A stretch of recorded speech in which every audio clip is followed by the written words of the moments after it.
नमस्कार। इस वीडियो में हम बात करेंगे एक राजस्थान सरकार का राज्य कर्मचारी जिसने राजस्थान सरकार में एज ए लेक्चरर यानी कि स्कूल व्याख्याता के रूप में 6 वर्ष और 5 माह तक सेवा की और उसके पश्चात वो किसी अन्य राज्य में एज ए असिस्टेंट प्रोफेसर बन के चला गया। मतलब जो पीछे 5 साल और 6 माह की सेवा रही उस अवधि का भुगतान राज्य सरकार के कर्मचारी को कौन कौन सी राशि का भुगतान किया गया और इसके लिए क्या नियम होते हैं। जब एक सरकारी कर्मचारी जो एक राज्य से दूसरे राज्य में एज ए सरकारी कर्मचारी के रूप में जाता है तो क्या पूर्व पद के लाभ दूसरे राज्य में मिलते हैं या नहीं मिलते हैं, या फिर जो 6 साल की सेवा हुई उसका उस राज्य सरकार के कर्मचारी को क्या लाभ दिया गया होगा। आइए समझते हैं।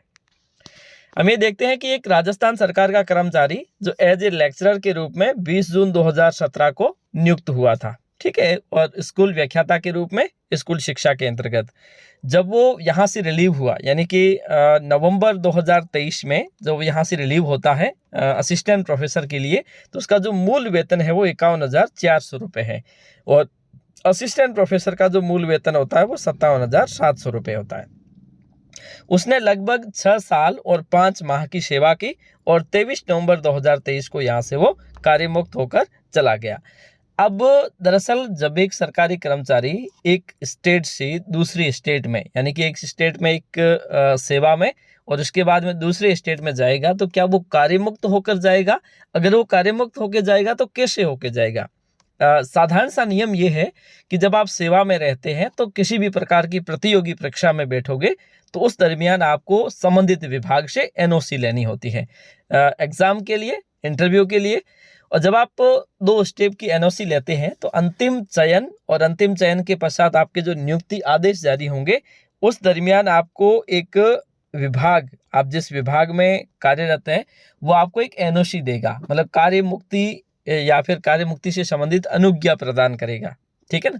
तो वो जो एनओसी होगी उसमें इस बात का स्पष्ट रूप से मेंशन होता है कि एक राज्य सरकार का कर्मचारी अगर वो एनओसी लेकर कार्यमुक्त हो रहा है तो वो 2 वर्ष के लियन का अधिकारी होगा। 2 वर्ष के लियन से तात्पर्य है कि अगर उसने प्रोबेशन पीरियड समाप्त कर दिया है तो यार जब आप किसी एक कर्मचारी के रूप में काम करते हैं 2 साल तक स्थायी हो जाते हैं उसके बाद में, तो उस पद का आपके ऊपर लियन रहता है। लियन से मतलब है, हिंदी में उसे कहते हैं धारणाधिकार। तो उसका मतलब ये है कि जब आपको ये लगे कि दूसरे राज्य में आप सर्विस करने गए और आपको लगा 2 साल के अंदर अंदर आपको चाहते हैं कि वो पद जिस पद के लिए आप गए थे वो आपके लिए सूटेबल नहीं है, तो वापस आप 2 साल के भीतर उस पद पर ज्वाइन कर सकते हैं जो पद यहाँ से आप छोड़ के गए थे। राजस्थान से गुजरात सरकार में गए, गुजरात में असिस्टेंट प्रोफेसर के रूप में। इसके 2 रास्ते हैं, एक तो है कार्यमुक्त होकर जाए और दूसरा ऑप्शन रहता है त्याग पत्र देकर भी जा सकते हैं। अगर आप त्याग पत्र देकर जाते हैं तो आपके वहां पे उस पद के लिए लियन नहीं रहता है।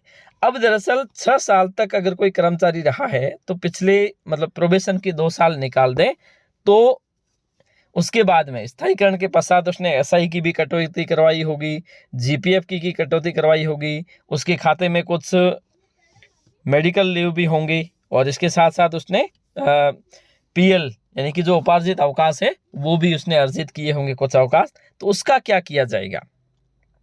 अगर वो लियन के तहत जा रहा है तो इस स्थिति में उसे एसआई और जीपीएफ का कुछ भी उस समय भुगतान नहीं किया जाएगा, क्योंकि 2 वर्ष तक उसके पास विकल्प है कि वो 2 वर्ष के भीतर वापस उस पद पर आ सकता है। अगर वो त्याग पत्र देके जाएगा तो उस स्थिति में उसे एसआई का भुगतान, जो राशि उसके खाते में जमा है वो राशि उसे लौटा दी जाएगी, जो सरेंडर वैल्यू है वो सारी उसको लौटा दी जाएगी। जीपीएफ की जितनी भी राशि है उस दिन तक, जिस दिन तक वो विड्रॉल कर रहा है उस दिन तक वो उस राशि का भुगतान उसे कर दिया जाएगा। अब जहां तक बात रहती है 2 स्थितियों की, 2 स्थिति है, एक तो है ग्रेजुएटी और दूसरी है पीएल का भुगतान। तो पीएल का जो भुगतान होता है वो दरअसल सेवानिवृत्ति पर होता है।